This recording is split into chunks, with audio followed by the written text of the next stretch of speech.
Well, welcome back to a new video, ladies and gents. It's good to have your company. We are back down at the lake. Now, I was going to start by raking the swim. I did rake it last time, give it a very, very heavy raking. But come down today, I'm still going to probably rake it, but I can see there's fish fizzing a little bit on the right-hand side. So I'm going to put a single rod out there for an hour. I've got with me red worms, lobworms. I've got syringes to air inject, which is what I did on my last trip. Fake maggots. I've got a loose feed of red maggot casters, and nice helping of the Mainline margin mix, groundbait mixed with molasses, and a light amount of sweetcorn. So I could rake it, of course, and invest for later on. But you know, if there's a few fish fizzing and popping over that area, I'm going to put that single rod out on that area for an hour. Can't hurt, and then give it a rake after around about 7:30ish. And yeah, we are going to be here through the evening into the night to the early morning, so might pick up a tench during the night. I did have a good take, which I did hesitate on my last trip, and that was a tench bite. I had tench rolling all night in the swim as well, so and then it really picked up in the morning, as is typical with most tench fishing.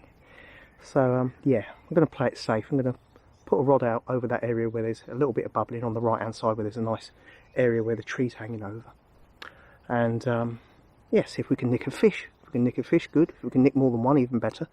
And then I'll give it a raking. If not, if I don't get anything, I'll give it a raking anyway. Anyway, let's crack on. Let's get the rod set up and get it out on the spot.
Fair bit of weed.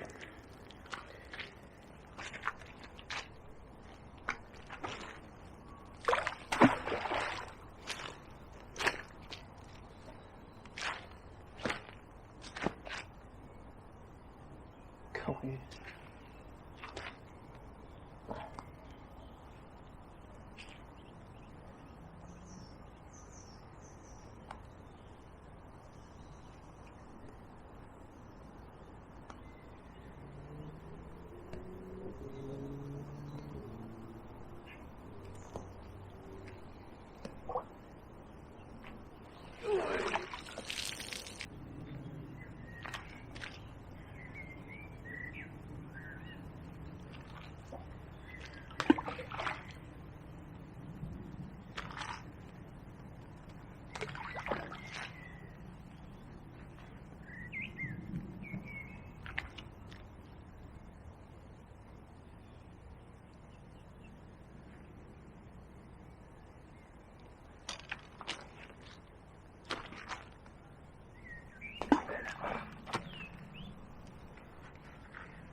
Well, I did have a bite on that right hand rod when I said I wasn't going to rake. Managed to bump another tench. Ended up bringing in half a worm and a tench scale. Is what it is. I decided not to hold fire any longer. I gave it a raking, just a light raking to stir it up. As you can see, still quite a bit of weed there. I don't like to make my spots bald with the rake. I like to make them viable, but also just nicely stirred up to draw the fish in so they come in and pick up the naturals. You know, your bloodworms, your freshwater snails, etc. So done that. I've got both the rods out, one on fake maggot air injected worm and the other just on air injected worm. Now show you why we've got some light left. What I'm using, that is the Mainline margin mixed ground bait. It's a nice textured ground bait. You can make this up quite dense or quite light. It's a very nice texture. There's crushed pellet in there, and I've added to it some nice grilled crushed hemp, but in with it as well, as you can probably see, there's maggots, there's sweet corn. Now all I'm doing is using PVA mesh sticks with them, that mixture mixed in, and adding some extra maggots to that, kind of capping the maggots in between each side of the mesh stick, so you've got ground bait, maggots, ground bait, just so it's a little bit easier to hook on. And I'm recasting that almost at times like you'd be using a feeder. Do like to do that. I find it settles nicer when you're fishing a weedy lake. It just the bait kind of feathers down with the PVA mesh. You get that nice attractant, and it just stops it getting buried in the weeds so easily. But unfortunately, obviously, we don't have smell-o-vision yet on YouTube, but I can assure you, this smells absolutely gorgeous. And I do like to use, as you guys know, a nice helping of liquid molasses.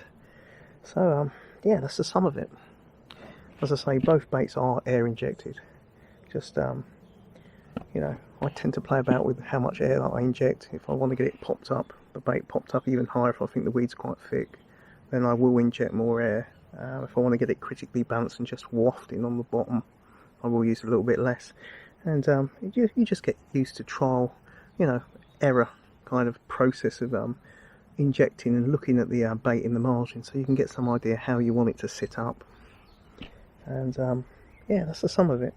I have, as you saw there, baited up with a few pouchfuls of maggot, some heavy pouchfuls, and that'll settle there, and that'll be there on the bottom for the morning.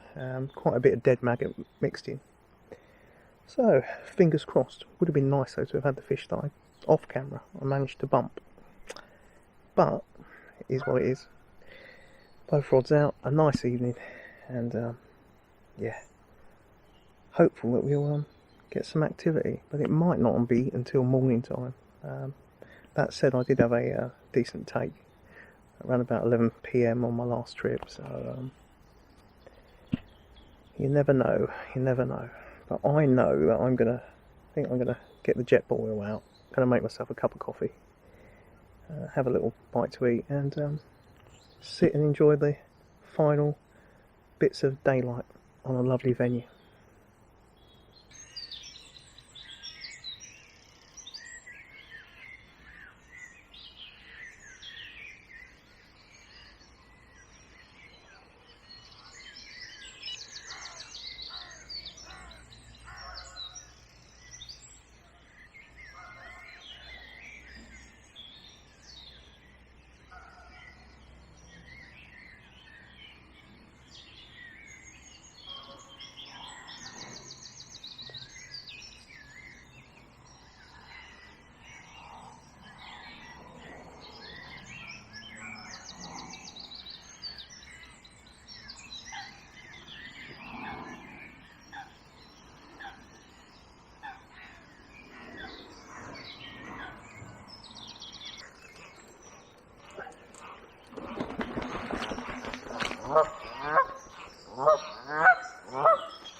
Oh my line. Oh god.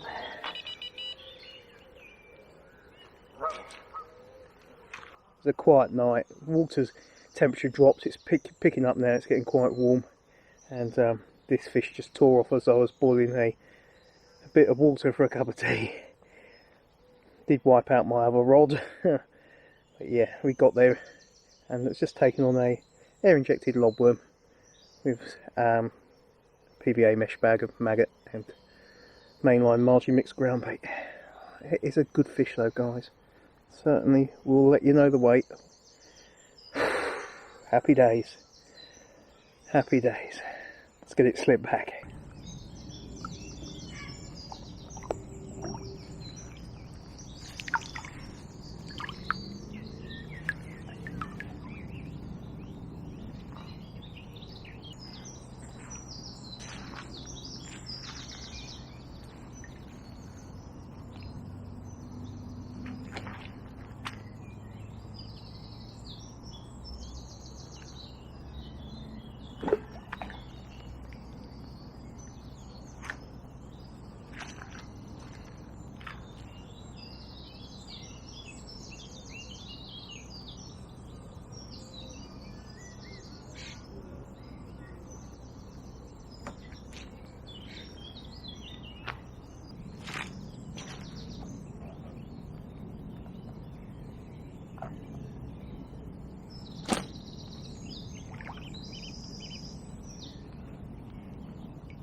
Well, they seem to know, don't they, when I'm trying to make a drink. This one came along, same rod, as I was reboiling my cold water from the other fish, trying to make myself a coffee. Beautiful, resplendent male tench. Got those typical fins that only a male tinker can have. Big spoon-shaped scoops. Yeah, lovely. And it's nice to have a couple because, as I expected, it would be quiet in the night, but early morning it was chilly, 7 degrees. Water was freezing cold. I mean, it really was cold compared to my last trip, but as soon as the sun's got on it, it's really warmed up, and that just triggered them into coming around and having a little grub about. Always welcome, guys. And this one was just taking on a air injected lobworm. Beautiful. Obviously, as you see, I was topping up the swim with some extra pouchfuls of maggot and some ground bait. Yeah, happy days. Let's get it slipped back, let's get the rod back out and see if there's a few more to be had before we have to head off home.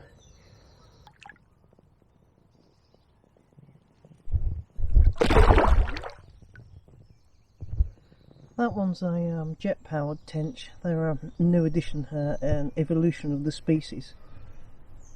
Got a touch of the F-35s.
God.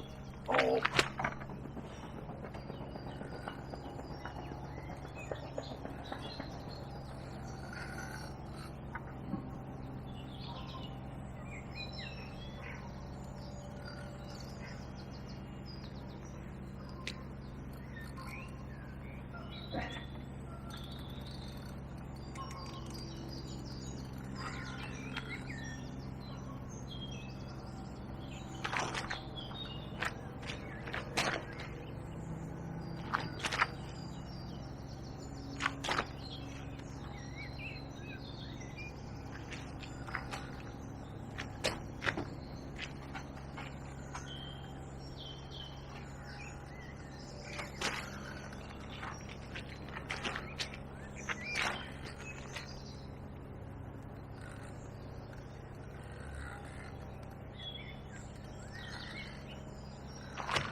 A bit of a narky scrap that was.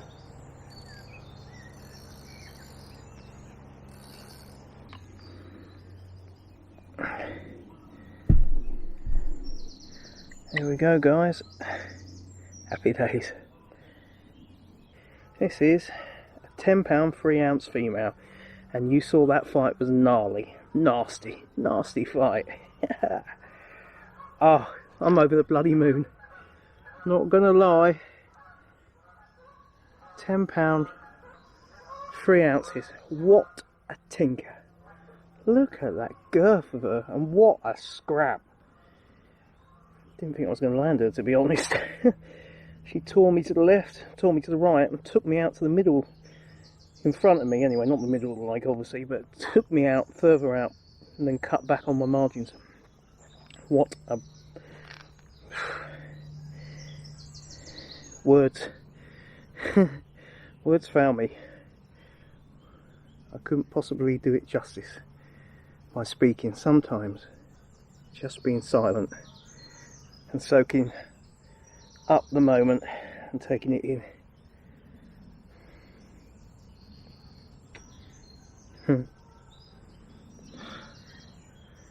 Fishing's bloody magic. That's what it is. Bloody magic.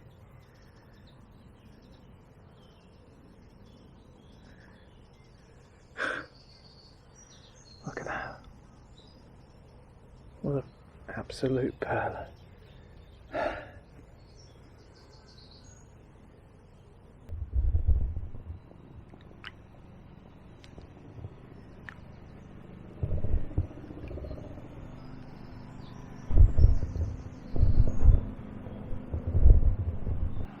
Well, that's the end of the fishing trip. Yesterday evening was quiet. I kind of expected that when I turned up, that it would be a case of them maybe going off the feed and then having to wait until early morning. But there was a few fish fizzing, and I did bumper fish when I put that right rod out, as I said I would. Put it out there without raking just to see if I could pick one up, and yeah, typically I did bumper fish, and I ended up bringing in half a remains of half a worm and a tench scale as well. So it is what it is. Then it was quite cool during the night for the time of year that we're fishing in, which is like late May. Yeah, went down to 6.5 or 7 degrees, which is pretty low. What's that, 43 degrees Fahrenheit, which for the time of year is pretty cool. I do tend to sit in a seat when I night fish, so I don't tend to jump in a bivvy or on a bed chair. I guess you could call me old school or a bit stupid. I always find that at times bed chairs play my back up anyway, and I always feel makes you less likely to be as proactive, although it is more tiring to be sat in a seat, but you are there on your rods, you know, so if anything should happen you are there on them. But yeah, it was cool during the night. I didn't really expect anything during the night, but I wanted to be here for the early morning, and the water temperature was it was compared to my previous trip, it was pretty crap. We'd had that downpour of rain recently, and that knocked the temperature a bit, I feel, plus it was high pressure. I think it was 1020, yeah, so it was pretty high pressure during the night. Then as the sun come up and it was just starting to cloud up a little bit, the old water got very warm, very like bath water kind of temperature, tepid, and as soon as that happened, yeah, I got my chances. All on the left hand rod, as it sometimes can be. You know, you can have one rod that does nothing, or another time you go that rod will outfish the other rod. But yeah, 3 lovely looking tench. I mean, Jesus, high 9, a new PB, 10 pound 3. Really over the moon with that. A lovely looking male. Yeah, it was wonderful result, and all those fish coming to air injected worms and also air injected maggot, fished alongside fake maggot, so little mixture of the two. Yeah, it's been decent. I can't moan, even though it was a bit of a quiet. The early part of the morning was very quiet. I don't really feel anything was happening until around about 6 o'clock. But yeah, as I say, just using those I get a lot of you ask me what kind of size syringe. There is 0.3 millimeter syringe. So if you search 0.3 millimeter insulin syringe, you'll find them, and you can buy them on websites online, like pharmaceutical websites. But just be careful if you're new to injecting baits. Just be very mindful that you don't inject yourself. It ain't pretty, and it ain't going to end well if you inject yourself with air. To be fair, I've come close on a couple of times. In fact, my last trip, when I had one of those nice Tench, I was actually air injecting one of my rods, and the opposite rod had a bite and screamed off, and I stuck the needle, because I was doing my bait on the other rod, I stuck the needle with my finger, literally, and I was just lucky I didn't press the plunger, because I'd spun around quick for the bite alarm going and the rod going, and I'd gone like that. I just, you know, you've got to be careful, you really have. So, you know, maybe if you're new to it, just make sure you do it on something hard, like your bait lid, etc. But it is a great way of getting presentation. I like it a lot more than faffing about with different sizes, pieces of foam, red bits of foam, etc. I can find that I can get the right amount of air that I want. I can get the right amount of lift if I want to fish the bait. You know, say the weed's that thick and I want to fish the bait lifted up so it pops up over the weed. I can inject it with more air. I can present, even with those fine syringes, you can even inject your maggots as well. And I'm not BSing you guys. You can inject maggots, and I do inject maggots, and they work wonderfully. You know, you can fish two or three not popped up, and then fish one with those three, or one with those two, and you can have that injected and really like a fat sausage, and you can have that lifting the rest up.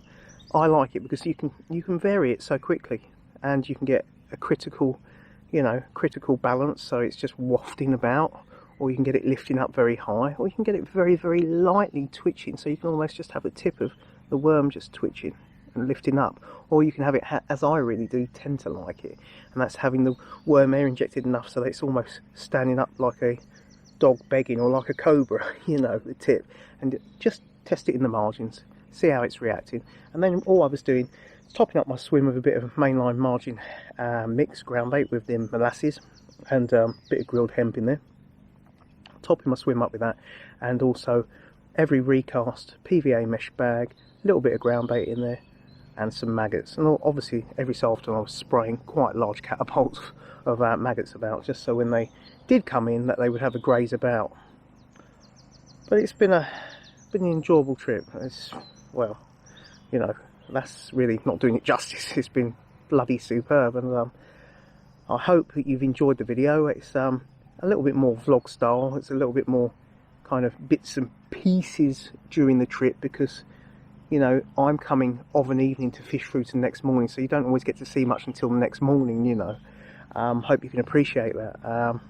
But yeah, it's just been wonderful to be able to share it with you guys, and share with you a few damn fine looking, picture perfect tinkers.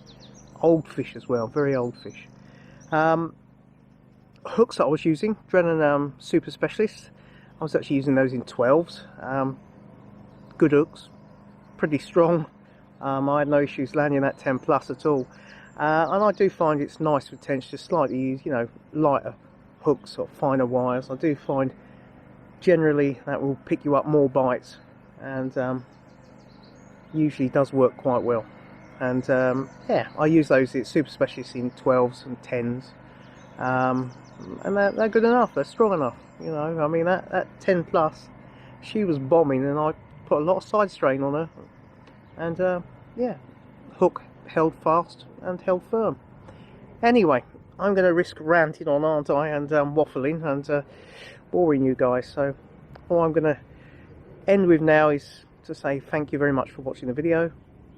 If you've got any queries, any comments, drop them down below, and I'll do my best to get back to you. I'm always available on my Instagram at Fishing for Memories. And all's left to say, wherever you're wetting a line, wherever you're dangling your end tackle, I hope you're having a good time. Till my next video. This has been Mark from Fishing for Memories. See you soon, guys. Take care.